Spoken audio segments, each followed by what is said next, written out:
Silakan duduk saudara kekasih. Di seluruh dunia sedang paranoid.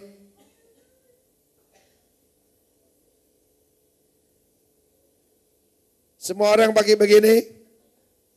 Di India baru ditemukan flu kuda. Betul? Baru flu kuda, saudara.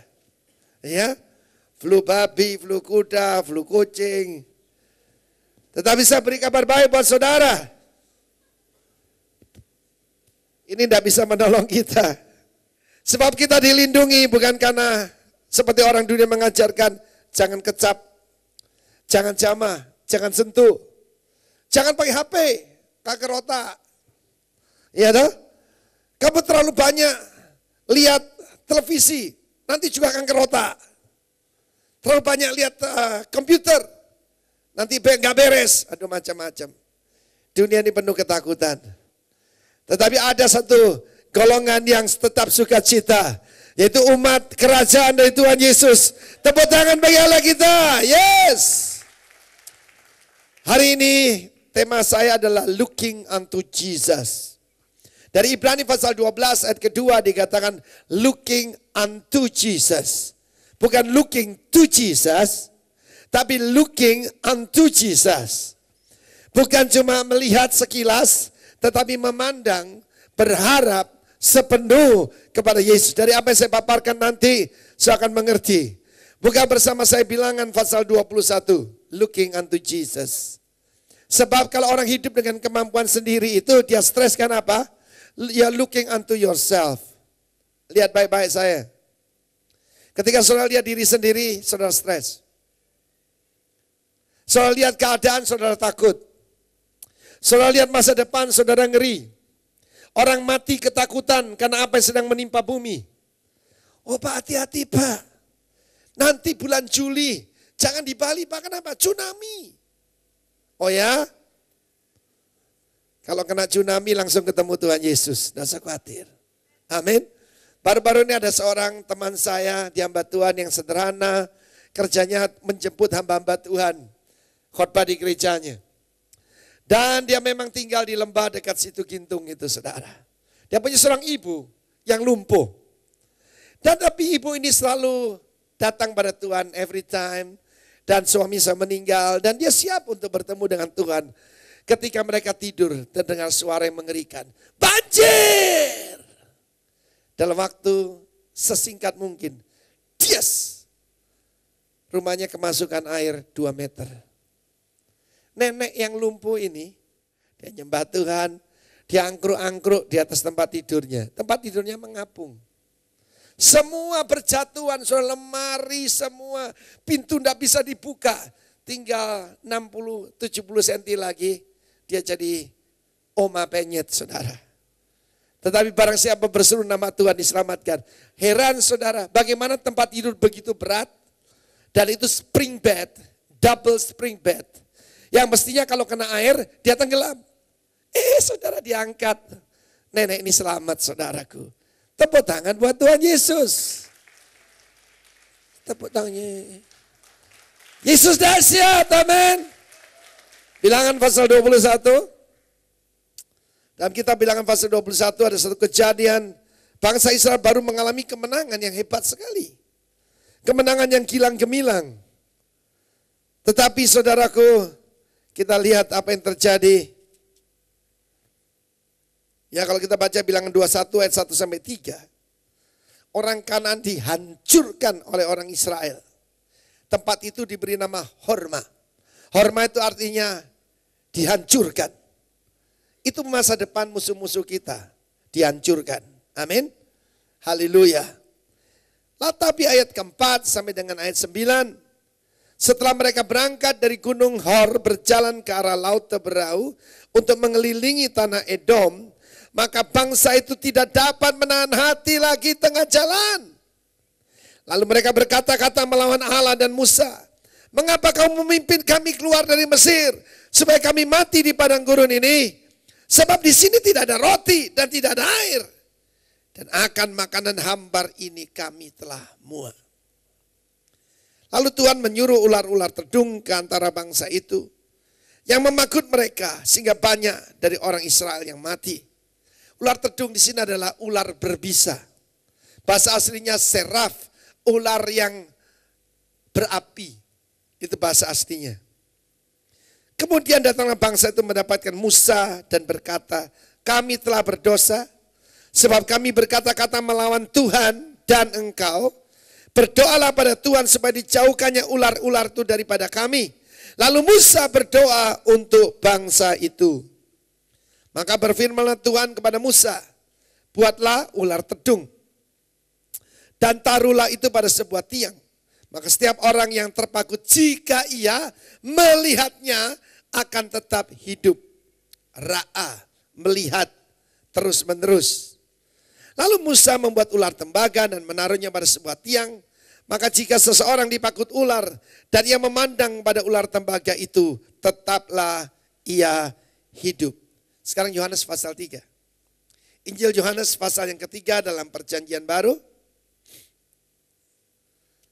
Kita melihat di sini bagaimana Tuhan Yesus berbicara pada seorang tokoh agama bernama Nikodemus. Ayat 14. Dan sama seperti Musa meninggikan ular di padang gurun, demikian juga the Son of Man, putra manusia, harus ditinggikan. Supaya setiap orang yang percaya kepadanya beroleh hidup yang kekal. Garis bawahi, kalau tadi melihat, memandang, ini percaya. Karena begitu besar, karena ayatnya begitu indah, kita baca sama-sama. 1, 2, 3.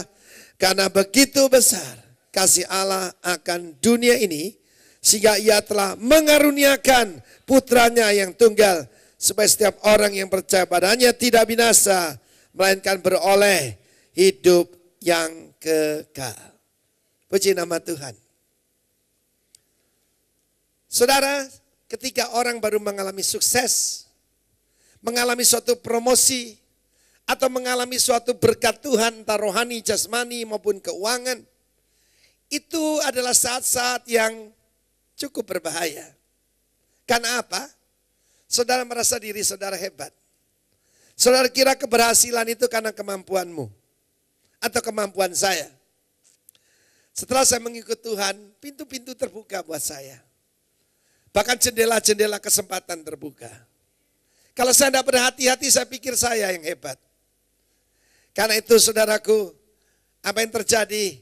Bangsa Israel pada saat itu menghadapi satu masalah. Kalau kita bisa melihat peta daripada Israel, mereka sudah begitu dekat, mereka bisa melihat. Di Gunung Hor itu, mereka bisa melihat tanah perjanjian. Saya lihat itu. Ya. Nah saudara, tapi apa yang terjadi saudaraku? Ketika mereka sudah begitu dekat, mereka harus berputar. Mereka harus berputar saudara. Ya. Mereka harus berputar. Mengapa? Karena suku Edom, bangsa Edom tidak mau mereka melampauinya. Padahal Musa berkata, kita ini masih saudara ya, kita ini cincin saudara. Saya lewat aja, aku tidak memetik gandummu, tidak mengambil buahmu, kami cuma lewat, kami makan, tidak usah repot-repot, tidak usah sediakan roti, tidak usah sediakan air, kami cuma numpang lewat. Tapi mereka berkata, tidak, sambil mencabut pedang saudara.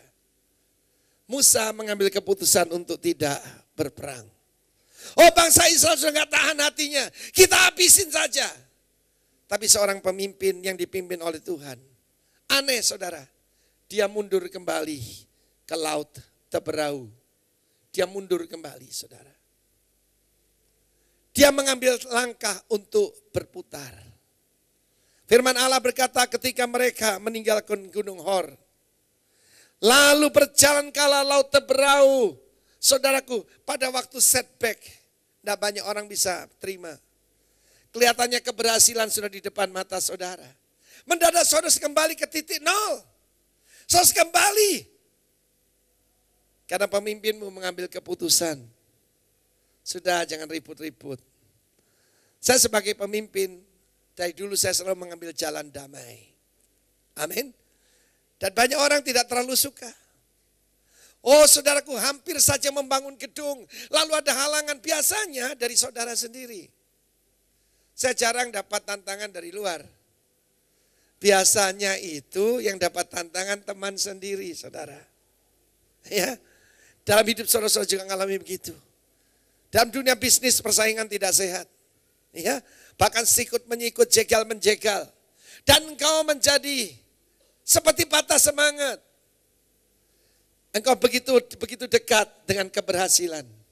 Engkau begitu dekat dengan promosi. Hampir-hampir engkau mendapatkan tender yang kau inginkan itu.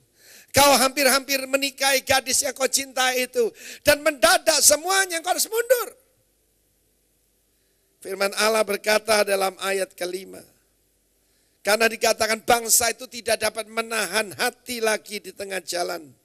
Very discouraged in the way. So, tahu bahwa perjalanan mereka itu melalui padang belantara, saudara. Padang pasir. So close yet so far.